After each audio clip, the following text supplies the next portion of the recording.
Good afternoon and welcome to episode 3 of Dear Holmes and the Case of the Poisoned Pen. This will be our last clue letter before we get the solution next week.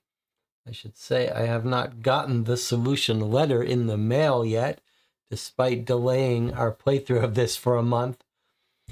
Dear Holmes people are a little rickety in terms of their organization, but I have faith that it will arrive in time.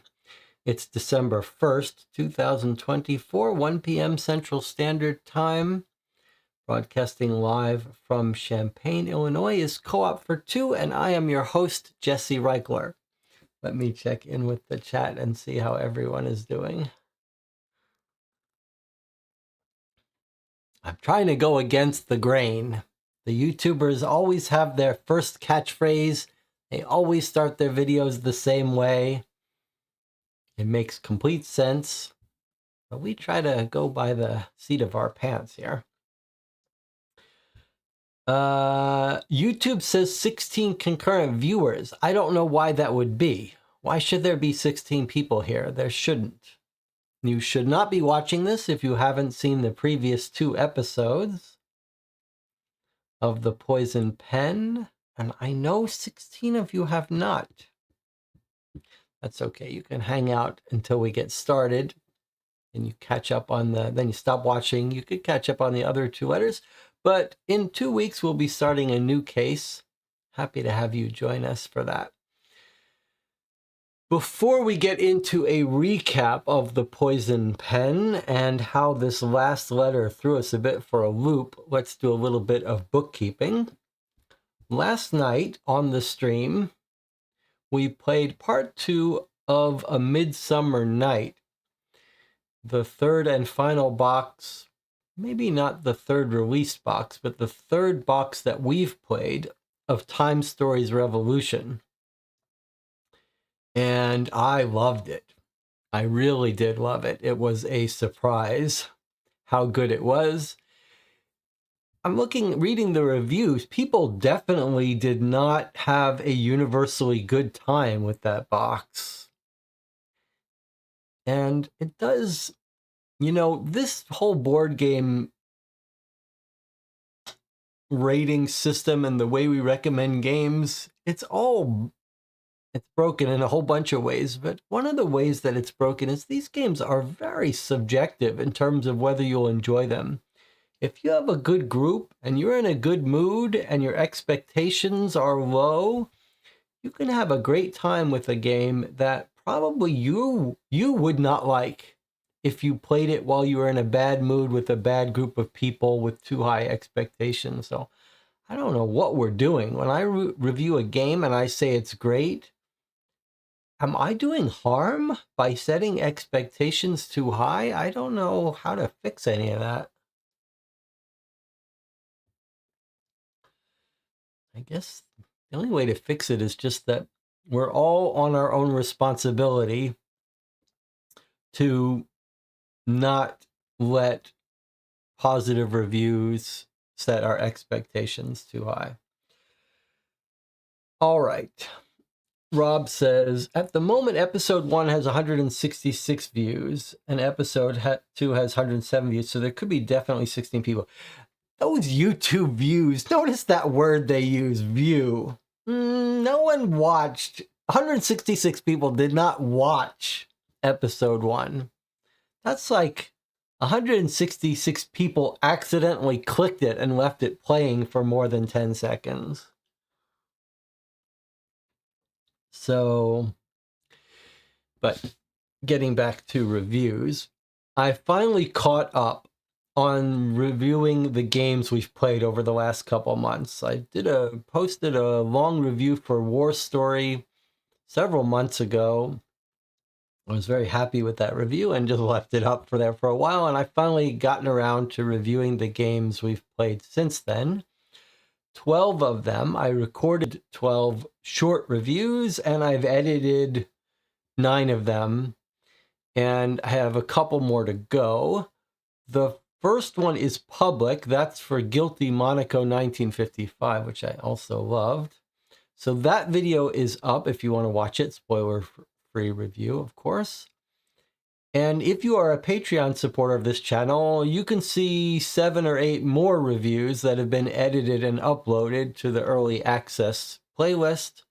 Those will go public over the following weeks, and I hope to have the last 2 reviews edited and up today. And then I need to review the Time Stories series, which I will try to get done in the next couple days so that it's still fresh in my mind. But I really did like it. I don't think Time Stories Revolution got the praise it deserved because the whole series is good and it's cheap. It's on YouTube now for like Midsummer Night was on YouTube for like $10 last night or $14. I mean, that's a bargain. All right. Anything else to talk about? I guess not. Shall we start? It's December 1st.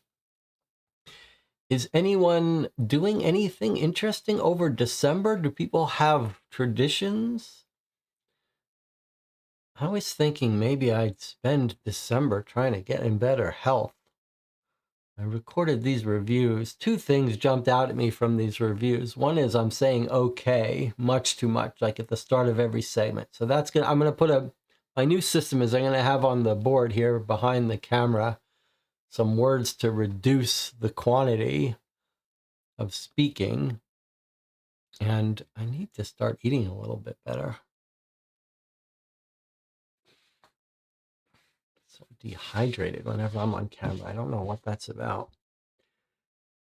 All right, the poison pen. How does this work? Do people want to get together and agree that during December we're all going to eat better? Do those things work?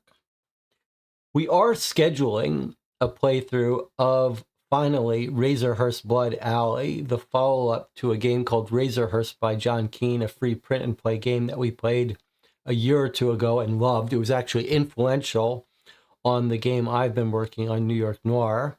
And John Keane wrote a follow-up. It'll probably take us 4 or 5 days. And we're currently planning on playing that in that week between Christmas and New Year, which is a kind of magical week. So December 27, 8, 9, 30, 31, 4 or 5 days in there. If you're interested in joining us for a long experience and an interesting experience that very few people on the planet have played, the follow-up to Razorhurst, check out the Board Game Geek Guild for this channel. There's links in the YouTube, and you might consider joining us for that. All right, let's see.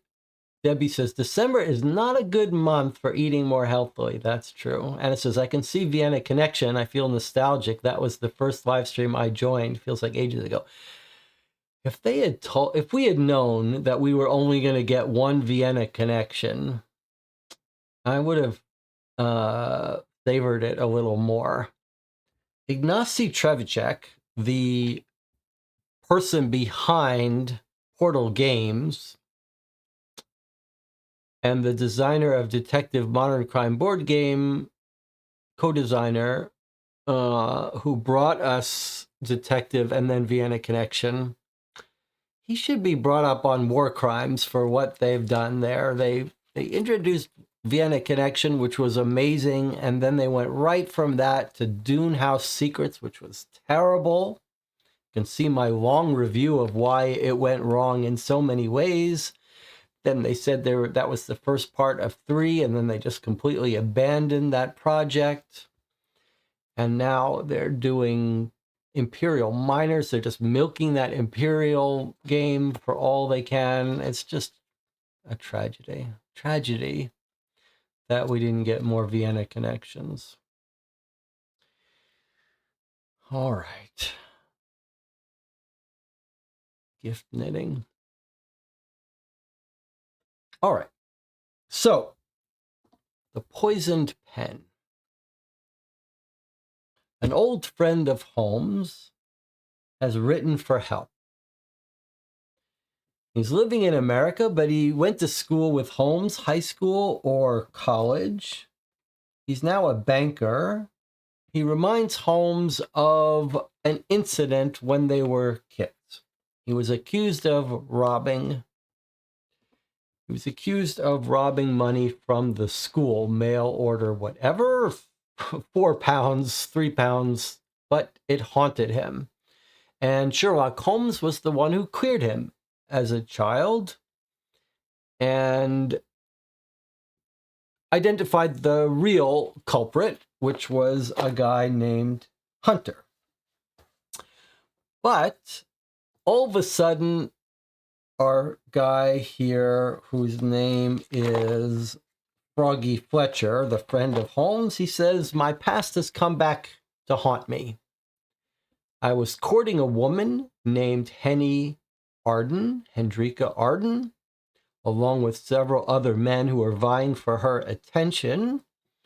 And someone sent an anonymous letter to the father, who called him in, slapped him in the face, and called him a damnable villain. Wouldn't show him the letter, but eventually, well, our guy Fletcher assumes it must be this thievery accusation from when he was a child. So he writes to Holmes and he says, look, I need you to do 2 things for me. If you could, can you vouch for me, clear my name, but also can you figure out who sent this letter? Who is trying to falsely accuse me to turn Henny off me?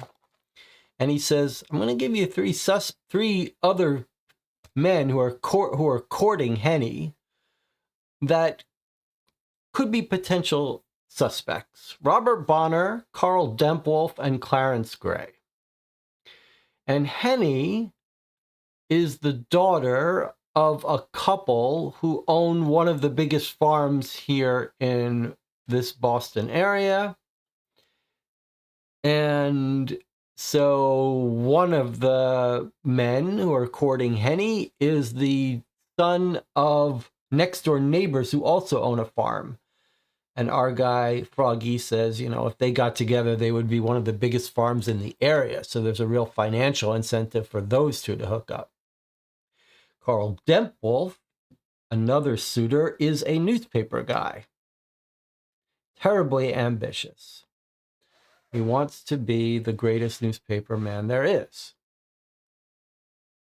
Robert Bonner, the farmer's son, is a big, hulking, strong guy. Dempwolf is never around because he's always doing his newspaper stuff. And the last one is Dempwolf, Dutch. Sounds like an Englishman, dresses very properly. He looks familiar to Froggy Fletcher. He can't quite place him. And then, oh wait, let's see. All right, oh, that's Dempwolf, right? The newspaper guy. Okay.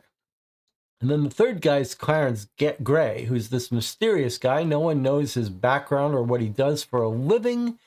And he doesn't seem that interested in Henny. He spends most of his time with trying to hang out with the mother.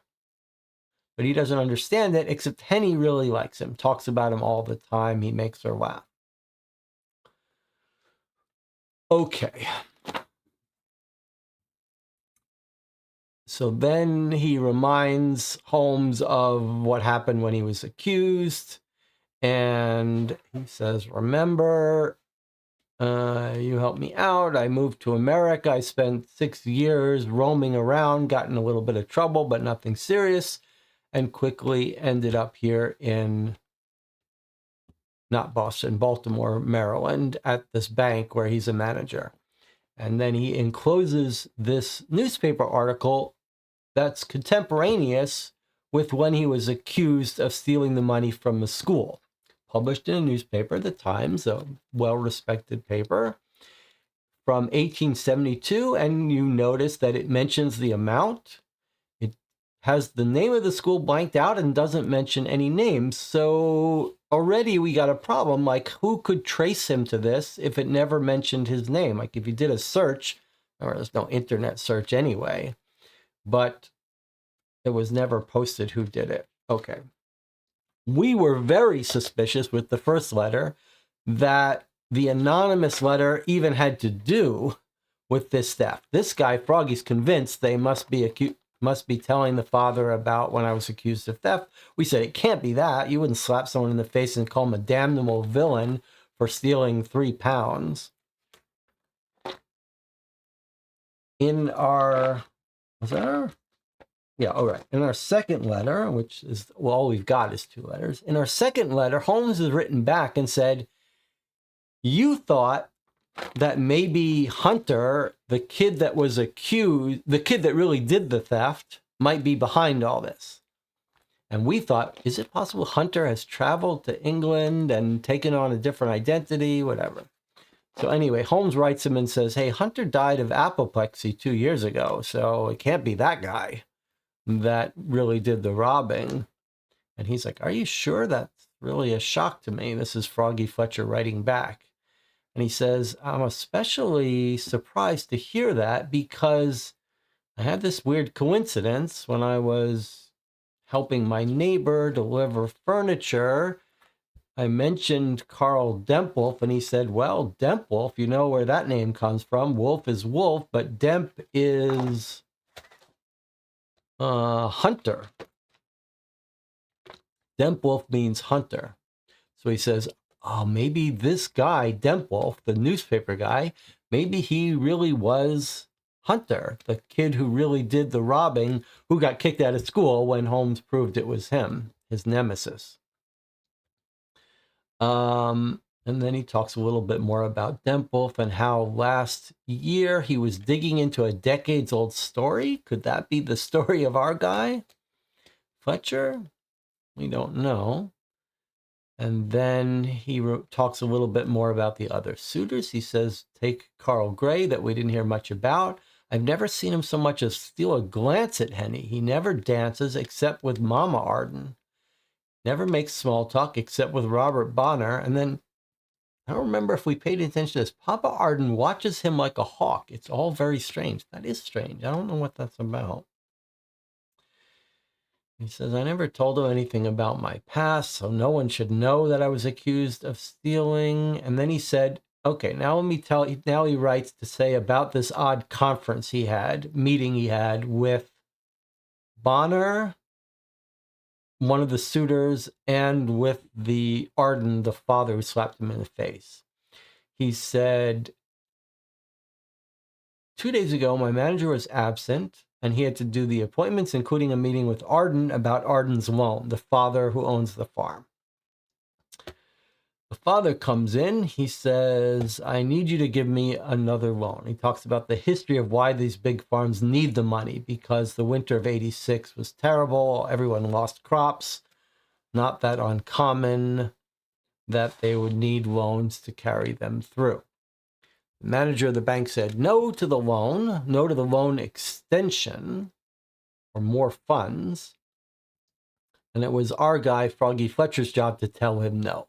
So the father comes in and he says, here you sit, a thief and a liar, deciding the fate of my family and my business, a business that is built up through 3 generations with the sweat from honest toil.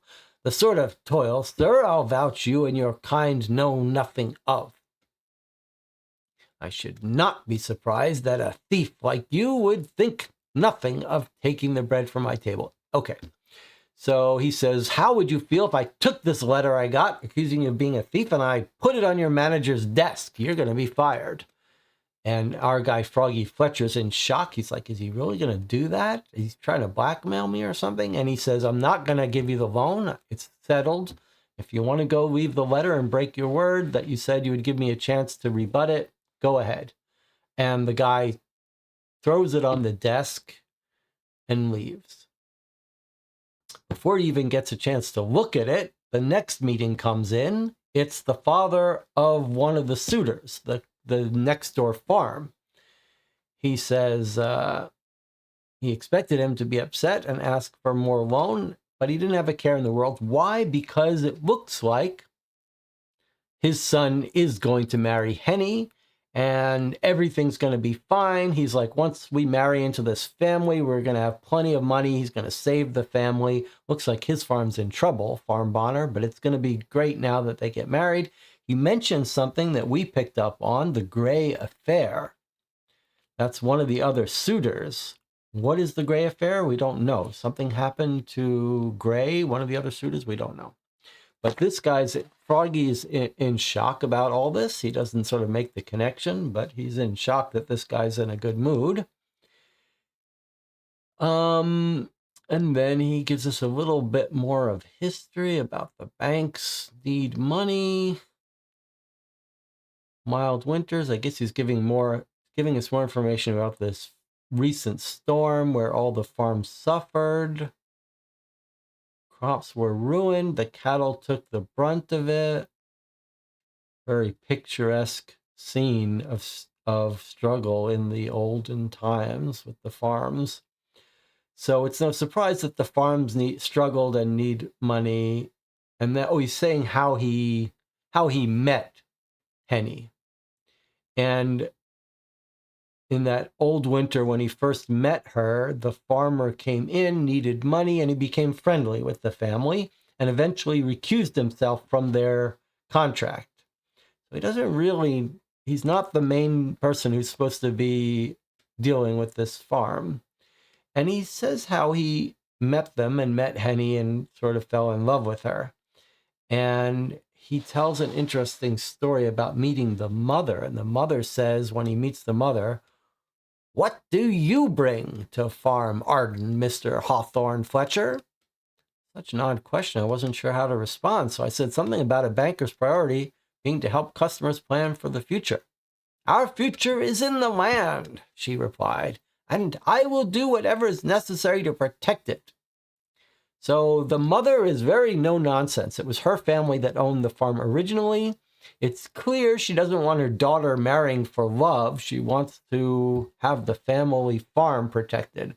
So is that a big part of what's going on? A scheme that the mother is running? Did the mother write this letter? Is the mother trying to keep the marriage from not helping her? Although we're told a banker could help. anything. Anyway, so he continues. He says, I guess that shouldn't be a surprise. The mother is all about the farm. And then he gives us the contents of the letter that was left on his desk. This is the letter that someone wrote to the father anonymously about him. And it does say, Hawthorne Fletcher is a common sneak thief. The man is known for stealing cash postal orders of some £3.17 and 6 shilling, or 17 shillings, 6 pence, whatever, from the pupils of blank school. Villain fled to these here states before he could be taken to law. Think on what sort of son a man like that would make before you ruin Henny and yourself. You and the bank will find that once a thief, always a thief. And he says, so we were wrong. This letter was about the accusations when he was in school. But we noted, and Fletcher notes, something about how he says these were clipped out letters. It wasn't handwritten.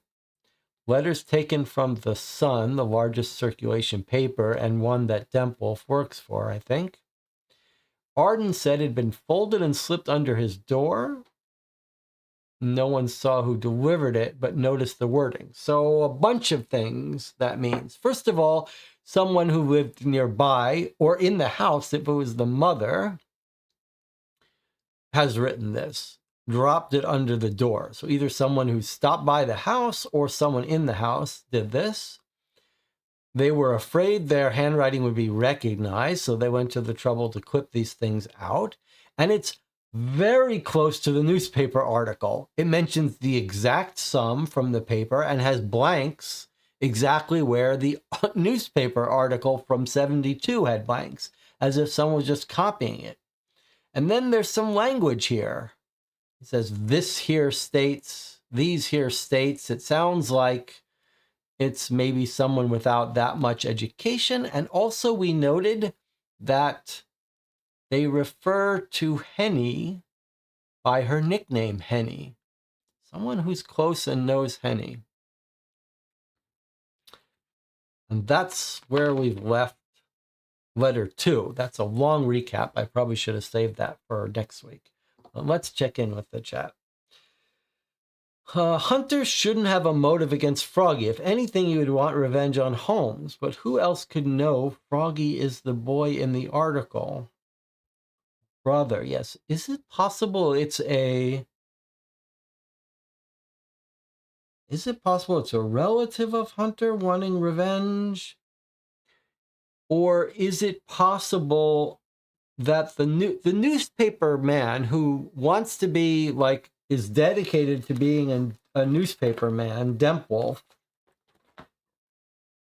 who stumbled upon an old story, I mean, he would have the resources to be able to reach across the ocean and say, does anyone know this guy? Can you dig anything up? So Dempwolf would be the person who has the contacts that could dig up into his past. Anyone who knew him from his past might know. So yeah, I think it's certainly possible. I hypothesized in the beginning, you could imagine people go by word of mouth, right? If you went to a very famous private school, you could imagine the newspaper guy calls his contacts in England and says, I got this guy, Fletcher, Hawthorne Fletcher. He's very suspicious. He's from England. Can you ask around? See what you can find out about him. And his contact in the paper, who's got lots of friends, might have said, hey, I talked to a guy who went to school with him.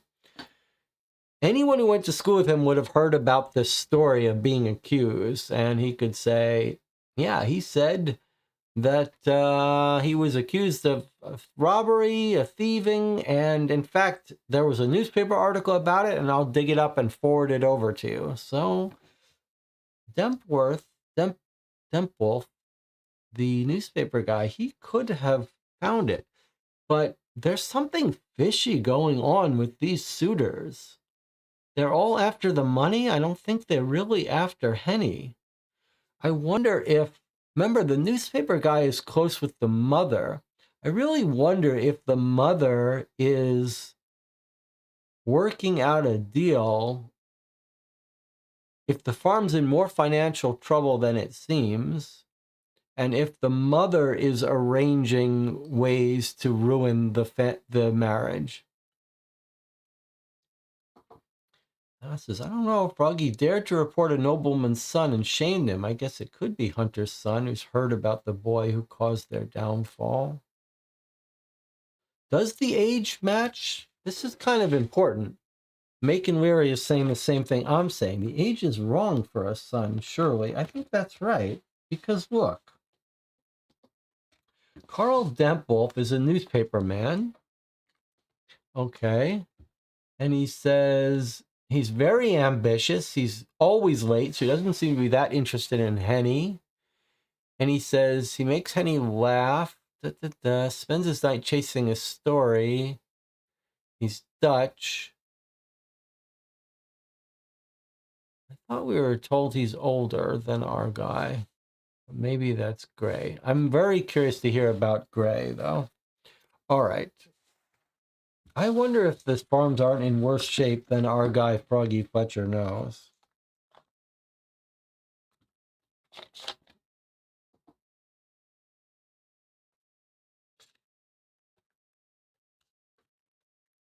What's happening here?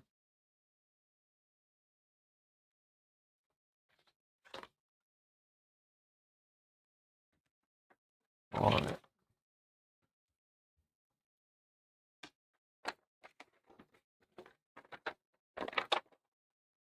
Only 2 pages today, double-sided. All right, looks like Froggy Fletcher is writing back. Let's read it. Dear Holmes, since I last wrote, I have shown Henny's father your letter. He asked for my hand to prove that hot words were forgiven. With many apologies for believing, as he puts it, a scurrilous note before my own good sense and experience. Indeed, he invited me to visit the very next day, keen that there should be no further bad feelings between us. Holmes saved the day. Despite this, I feel uneasy. I've been left with some uncomfortable suspicions about Arden. I've seen him switch his affections from Bonner to myself and back to Robert Bonner like a man playing the exchanges, with his daughter for stock. And what of Bonner Sr.? I can only think of one reason for his behavior. I pray it's not so. And what did he mean by the Gray affair? It has often seemed to me that Gray is courting the mother rather than the daughter. That's not too scandalous a thing to suggest, yet I do not believe Americans use the word affair to mean affairs of the heart, as we do in England. I must put all thoughts aside and trust in you again, Holmes, as I did 16 years ago. To this end, I have visited the Arden homestead and reconciled with my dearest Henny. It was a filthy day, but the difficulties in getting the horse and trap through the rain-soaked mud were more than compensated for when I arrived. Homestead seems to me like a modest, cozy sort of word, yet the places that use that appellation are far from modest or cozy. The Arden homestead is an imposing white-fronted 2-story building with gleaming windows and a sweeping frontage that would put Kensington mansions to shame. There's no drive beyond a wide dirt track which curves as it rises gently towards the hill on which the homestead sits, providing a commanding view of the land around it.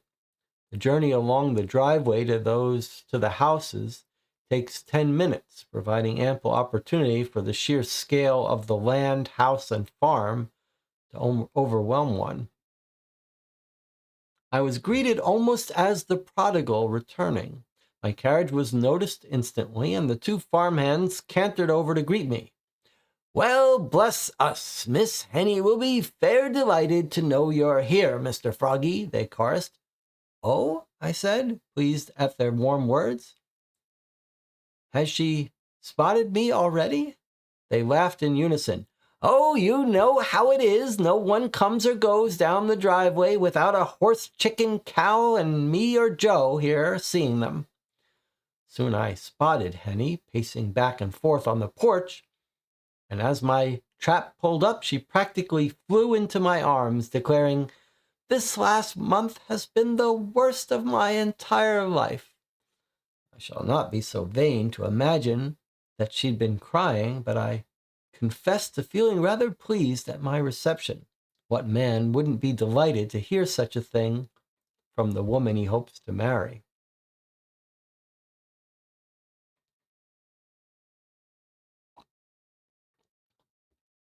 Mr. and Mrs. Arden were the souls of discretion, and left us to ourselves, making their excuses to leave us in the library, where we were able to have our tete-a-tete in private.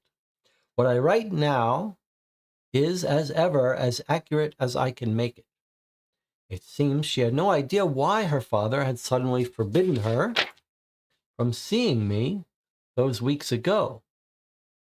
"Why, you know what a vain little thing I am," she laughed. I've always been quite bereft without my musketeers.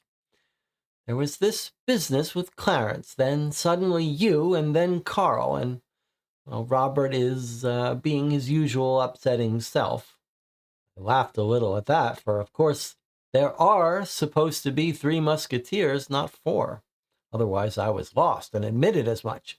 "Clarence," I asked, "what happened with Gray?" "I know that you have had your suspicions about Gray, Mr. Holmes, so you'll be pleased to hear what she said next. Robert hired a private agent to spy on him. Can you believe such a thing?" I could only manage to say, "What?" And he continued, "Well, to be fair, Mama hired one first, but that was business. Robert had no right to snoop into our family's affairs.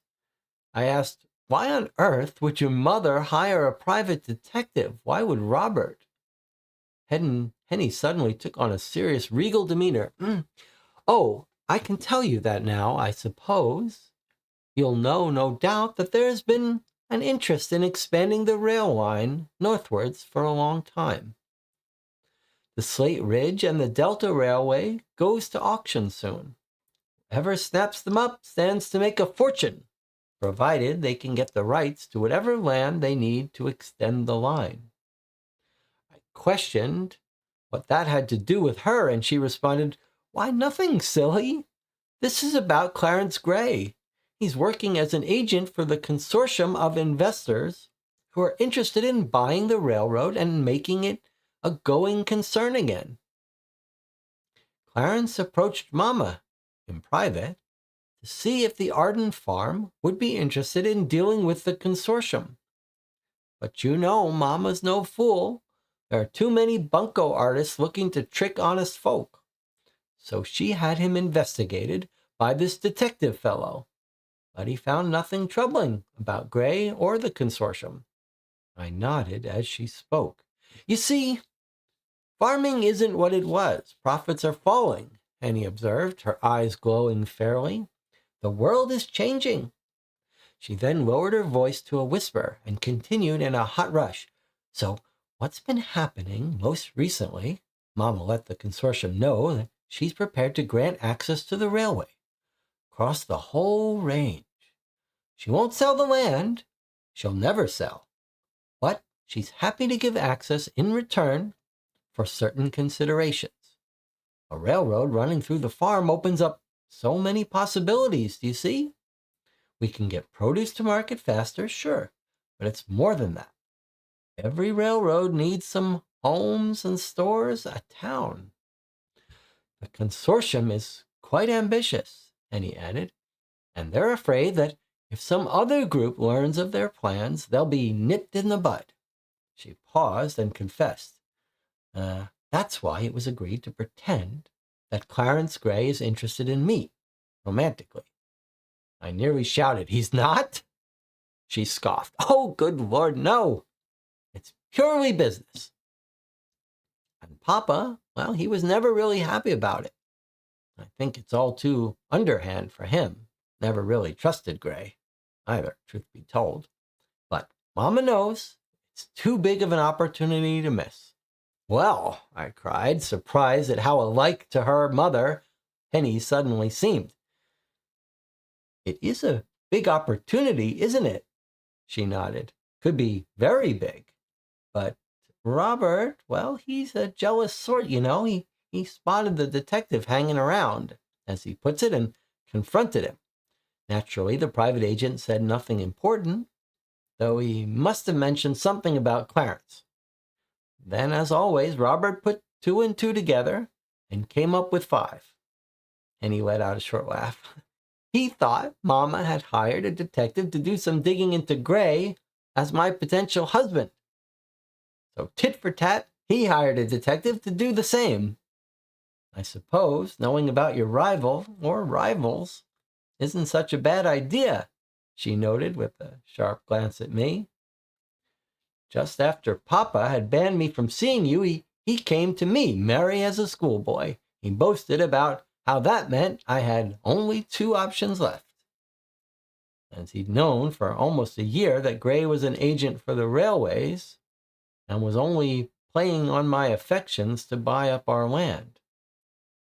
I questioned, he'd known for a year and hadn't said anything?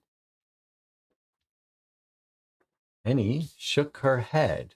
Oh, he probably thought that a fake suitor would keep new real suitors at bay.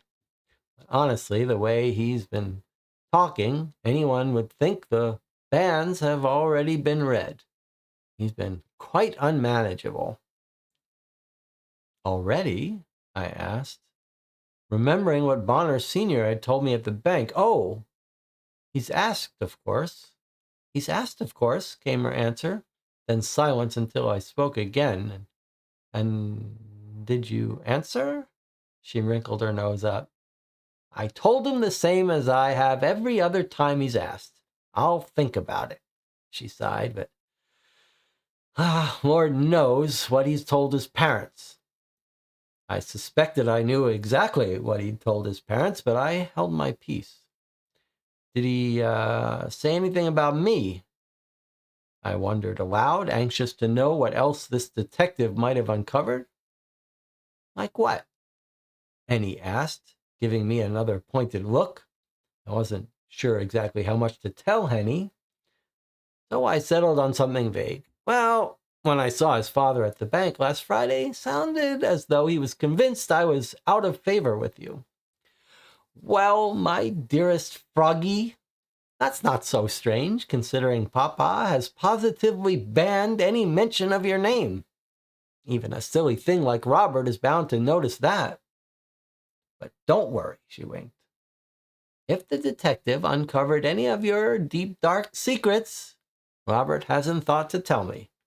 Which reminds me, I don't suppose you'd like to tell me what it was that upset Papa so much last month. I told her only a part of the truth. I'm not entirely sure.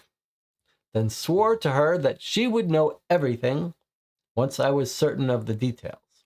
Fine, she said sulkily. I suppose I can't be angry with you. I shall just have to be content being angry with Robert. Oh, don't, I said, feeling strangely sorry for my rival. He's besotted with you. We all are, save for Gray. However, I can't help but ask, what has Bonner done? She let out a deep breath. Wow, it's difficult to explain. Much as I love my musketeers, and what girl wouldn't like to imagine she has several men pursuing her, Robert has only ever wanted to please his parents, and a girl can tell when she's being made love to. I gasped, Henny, shocked by how casually she spoke of such things. Oh, I do love him, but I'm starting to realize I think of him as I would a brother, and trailed off. Besides, we're not living in the Middle Ages. When I marry, it will be for love, not out of habit or to cement some great alliance or even to please family.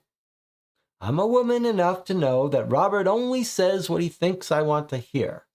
He might be fond of me, but he can be jealous, possessive even. I don't know who has his heart. It's certainly not me. After some hesitation, I mumbled, so not Clarence, not Robert. Who do you love, then? She waited some seconds before responding. before responding. When so many people have spent so long telling you how you should feel, it becomes impossible to know exactly how you do feel. Well, I said, taking the bull firmly by the horns, I know exactly how I feel. The only question is, do you feel the same? She smiled. Oh, her brown eyes sparkling. I like you as well as any woman likes a man who stomps on her feet during the polka. I thought, damn, I'd forgotten about Demple. So it's Carl, then, I managed to say with a semblance of calm. Him? Why, he spent the last weeks rattling on about some job offer in New York. He seems to have quite forgotten that he's supposed to be my beau. Mr. Holmes, I could have danced, even if I do have 2 left feet, but the lady would say no more, refusing, she said, to spend any more time being so serious when the day was so lovely. Our conversation came to an end at that point, although Henny walked me to the edge of their property before we said our farewells. From there, I called on Grady's again on behalf of Miss Esmeralda before returning home to write you this letter. On this occasion, I arrived to find Dennis Meany storing food items behind the shop's counter. He welcomed me with a tip of his soft felt hat, explaining that he was living at the shop until Father Silber finishes his work at my house. Mr. Meany's under the impression that his house is cursed and has allowed a local priest to work on the house, as he calls it, and rid it of the curse. His employer has offered him the shop as a home in the meantime.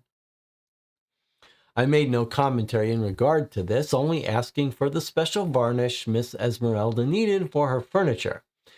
This he asked Mr. Grady to retrieve from the storeroom. The shop owner brought me the small bottle in one hand while carrying an intricately carved wooden bench in the other.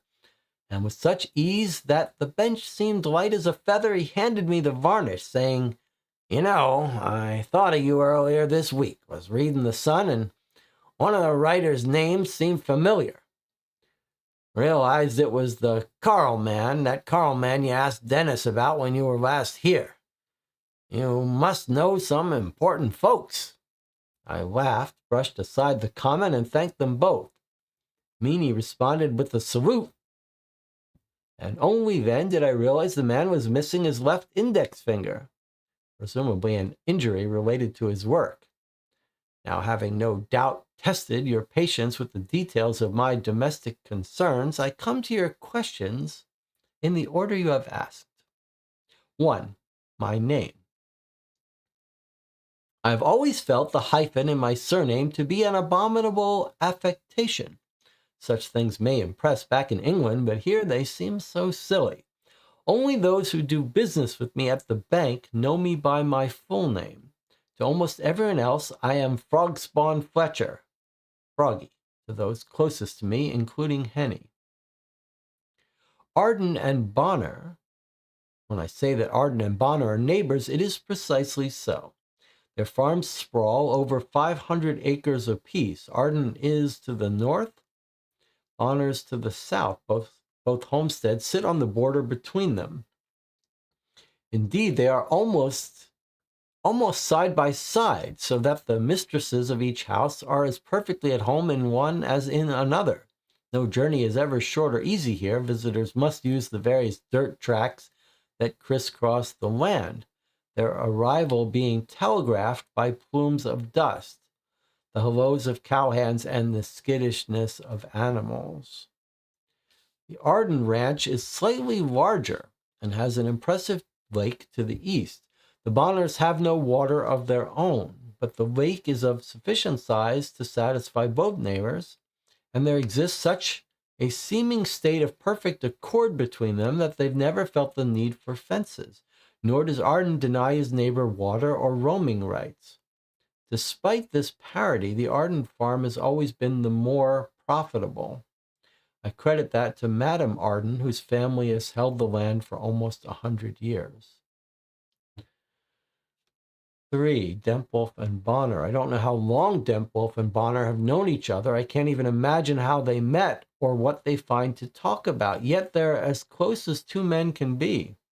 Indeed, when you think how carefully Robert Bonner guards Henny, the proof of their friendship can be seen in that he doesn't mind that Dempwolf is his rival in love. Truth be told, he has only ever seemed competitive towards me. Hendrika, or Henny, only those who know and love her call her Henny. Dempwolf is the only one who always calls her Hendrika. He has that old world sense of propriety. He calls Arden Sir and myself Fletcher. I confess, I still wonder if Dempwolf is Hunter. The names cannot be a coincidence. 5. Manfred Bonner. What more can I tell you about Manfred Bonner? In a manner and bearing, he's a little rough around the edges, as outdoor men can be. He might not pass muster as a gentleman in London or amongst polite society in these here parts, as he would say, but he's king enough. As you supposed, he's in a tight spot financially, with much hanging on the long-hoped-for merger with Arden. I'd like to think that whatever happens, Arden would not let his neighbor fail. Madame Arden, however, has a certain ruthlessness about her. She lets her husband come to the bank and appear to be making the decisions, but she will do what's needed to keep family and home afloat in these difficult times. I believe that answers all of your inquiries, my old friend. As ever, I await your reply, Froggy Fletcher. Yeah, so a bunch of things jumped out. First of all, Manfred Bonner uses the phrase "these here parts," which we noticed in the letter. The anonymous letter said, "these here states." So someone came to these here states, fled to these here states. So that sounds like Bonner. We also heard, though, that only those who know and love her call her Henny. Dempwolf always calls her Hendrika, so Dempwolf would probably not be the writer of that letter and think to call her Henny. This weird thing about Dempwolf and Bonner being the newspaper guy and the neighbor boy are super close friends. That's suspicious. Then there's another interesting thing here. I don't know if you caught this, but she basically said, and we got confirmation when we arrived, that like no one can just show up here without being noticed.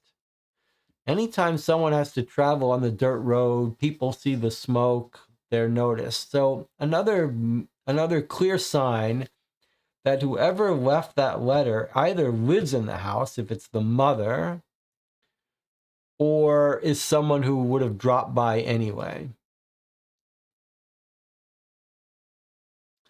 Then this whole thing about the furniture and the varnish seems all totally irrelevant for us, but he says he saw a article in the paper by Dempwolf. Doesn't seem relevant to us. We had a very touching scene about he and Henny, who are clearly in love. More talk about how the father is just basically does what the mother says.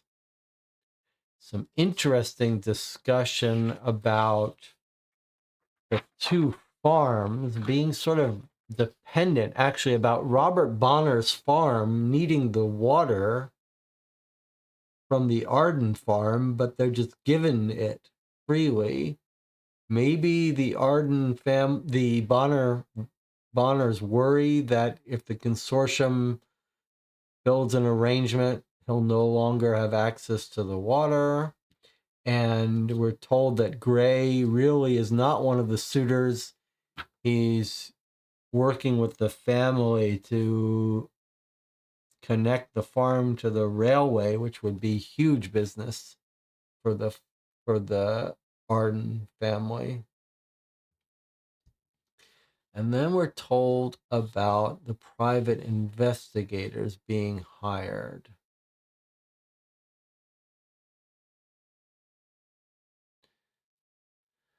So Robert hired a private eye to spy on Gray and discover what he's really about, and did discover that he was part of the railway consortium. And he's known for a year.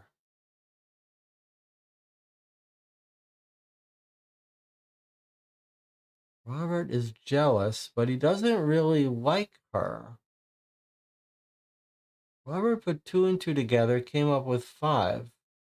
He thought Mom had hired a private detective to dig into Gray as my potential husband. So he hired a detective to do the same.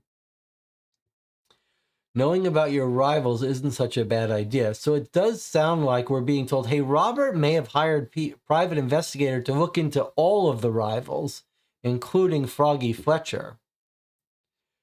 So it does seem like that private eye may have stumbled on Fletcher's past.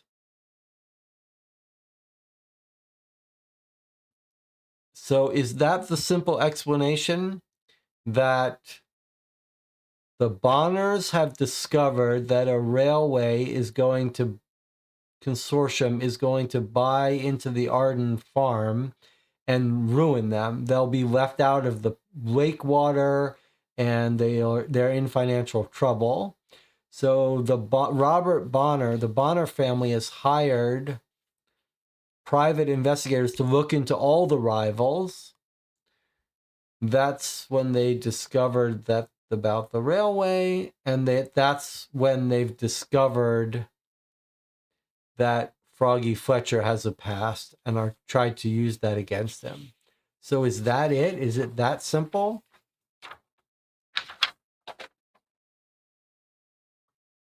Is it that simple, or is the mother involved? To me, that seems like the most parsimonious, straightforward solution. That a private investigator was hired by the Bonners to investigate into the rivals for Henny's hand, and he dug up his past and is using it to blackmail him, and is writing in the same phrase these here parts that was found in that letter. Maybe working with Dempwolf, as far as we know, but Dempwolf never refers to Henny by her nickname. And he's always proper. He's old world sense of propriety, and he's a newspaper writer, so we don't think he would write that letter. So I think we have our simple explanation. The only question in my mind is if somehow the mother is involved, but I don't think the mother...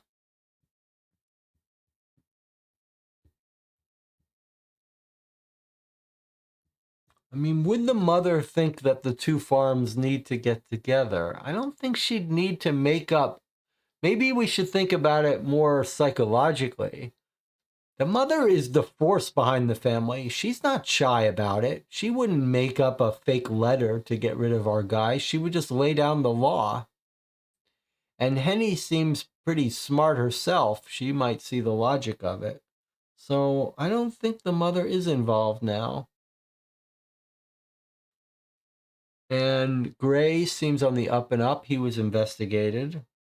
So I think we've got our case here. Let's check in with the chat. Is it implied that Bonner and Dempwolf might be more than friends, as close as two men can be? Yeah, kind of. Macon Leary says, I think the PI might be Dempwolf. I mean, Dempwolf is a famous newspaper writer, so I don't think he's the PI. But I do think it's possible that Dempwolf and Bonner are lovers, and that Dempwolf is helping Bonner discover the past about Froggy. I do think that's possible. Although it may be just our modern uh, take on these things. We've several times in these Dear Holmes letters suspected some of the men of having homosexual affairs, and we've been wrong before. So I'm not sure, but it doesn't seem that critical to our case, right? It's just, is Dempwolf the source of the information? What if Carl was just researching a story the whole time about the railroad? He just had a story in the paper. Yeah, that's a good point. Why is Dempwolf hanging around the house so much? They're just the Three Musketeers. They're just friends. Or maybe he's hunting around for a story about the farm and the railroad. Either way, we think it's Bonner. The Bonner family. What do we make of whether the son is involved or it's all the father? The son has to be involved, right? He wants to please the parents. He's the one, surely, who dropped off the letter. What's this part about? I've always felt the hyphen in my surname to be an abominable affectation. Only those who do business with me at the bank know me by my full name. So Hawthorne, who knows him by his full name? I think, well, it's just more evidence that maybe only the PI could have dug it up. But now we know that the Bonners hired a PI to investigate the rivals, so it makes sense. Robert has only ever wanted to please his parents. I'm starting to realize I think of him as I would a brother.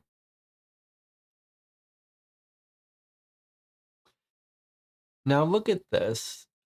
Robert only says what he thinks I want to hear. He might be fond of me, but he can be jealous, possessive. I don't know who has his heart. It's certainly not me.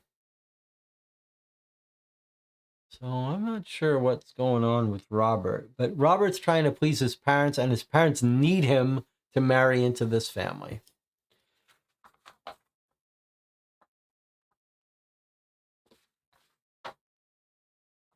The hyphen was in the anonymous letter. Is that right? Oh, you're quite right. You're quite right. Whoever wrote this knows his full name, Hawthorne Fletcher, which most of them don't. Well, more proof that they had hired a PI.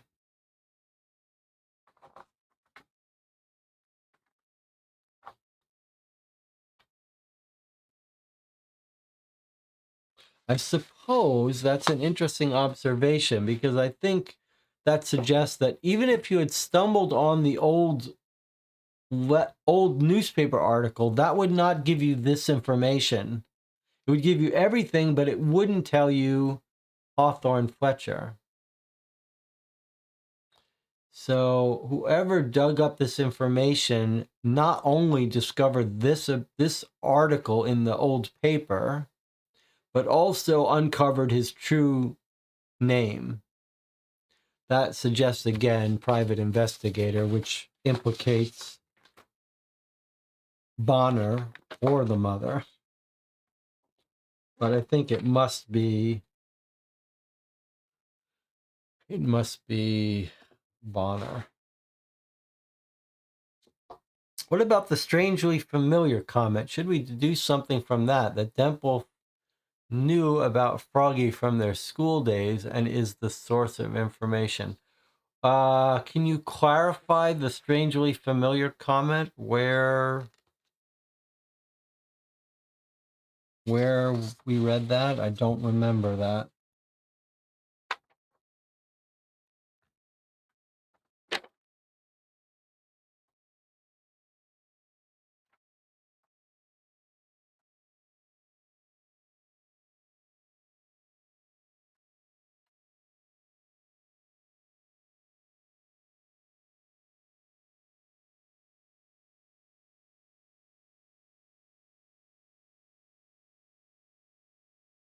Letter number 1 when Dimple is described.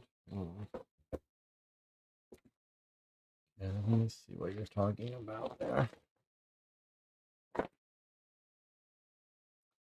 Carl Dempwolf is a newspaperman, bright eyes, quick wit. Oh, you mean when he looks familiar? I see. When he says he struck me as something terribly familiar about him. When I first met him, there seemed something terribly familiar about him.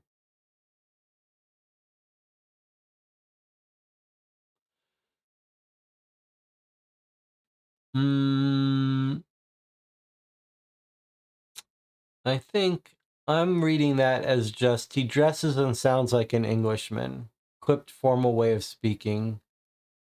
So I think maybe he's just saying there's something familiar about him because he reminds him of someone in England, or he reminds him of his life back in England,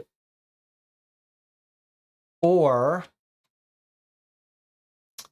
this guy, he ran into him while doing a newspaper story about him or doing other research in general. But Dempwolf is a famous newspaper writer. We're told that in today's letter when he goes to get the furniture. The guy said, hey, I was reading The Sun and the writer's name sounds familiar. It was Carl Dempwolf. So our guy is not is an established newspaper guy. I don't think it's Hunter. I don't think it has anything to do with Hunter from his past. I think we should just assume that a PI could dig up that information. And maybe Dempwolf helped dig up that information. All right. Well, I think we've got as much out of this as we need to. Hopefully, next week we will read the solution. You have a week to chew on it, to sleep on it, to see if anything else jumps out. Assuming we get the solution, next week we will meet and have our last chance to discuss our theories and then read the solution. If you want to stop by the Discord for this channel to chat about theories, to introduce an alternative, there's a link to the Discord on this YouTube channel, or you could stop by the Board Game Geek Guild for this channel. Thank you for joining me. I'll see you next week. We'll do something. Check out the reviews I've just posted. See you next time.